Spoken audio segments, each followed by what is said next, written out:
desert and brings it into the now. Jesus Christ has ruled and reigned on earth for 1,000 years, and it's been covered up.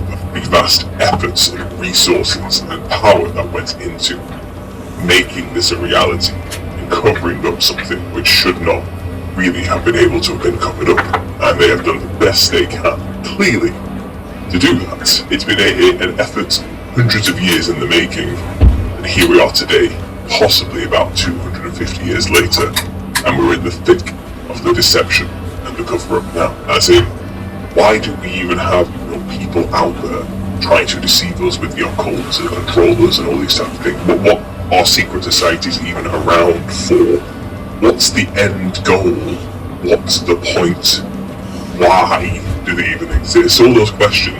Why would they go to so much effort to control us? What wasn't it for them really? What power and control? I mean, it's just so much work. It's so complicated, so complex. Why bother? The Revelation 20. We are living in the little season of Satan, and Christ has ruled on earth for 1,000 years. And it kind of contextualizes the whys and the hows and the words and the whens. It makes sense, could pretend that he didn't exist or he hasn't returned already, and do everything you can with all your resources and power to cover that up. By the grace of God, we are ambassadors for the truth movement. It's up to us to present ourselves in a way that's respectable, calm, cool and collect and inviting, so we can get more people in on the truth. It's up to us, as members of this community, as we call it, to actually do it justice. We do need to be extremely careful with the way we present ourselves and carry ourselves with this information. We need to represent. We need to make sure we're doing it right. We need to make sure we're not being jabbering fools or idiots talking nonsense and looking absolutely nuts. We need to kind of draw Cooley back a bit, and we need to realise that what we say in comments, for example, matters. It has an impact on people.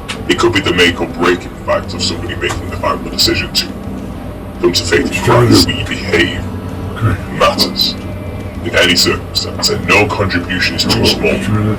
A powerful truth. After the tribulation and after the 1,000-year reign, we're told that there's the first resurrection, which involves the saints who martyred for Christ, and obviously maybe those righteous prior to Christ who are also being resurrected to rule as kings and priests with Christ for 1,000 years on earth. And then it says the rest of the dead were not resurrected till the 1,000 years has ended. The rest of the dead that were in Sheol brought back into the earth for the little season to populate this place. An idea simply based off of the words in the book, where it quite literally says the rest of the dead live not again until the 1,000 years has ended. You die once, and that's it, judgment.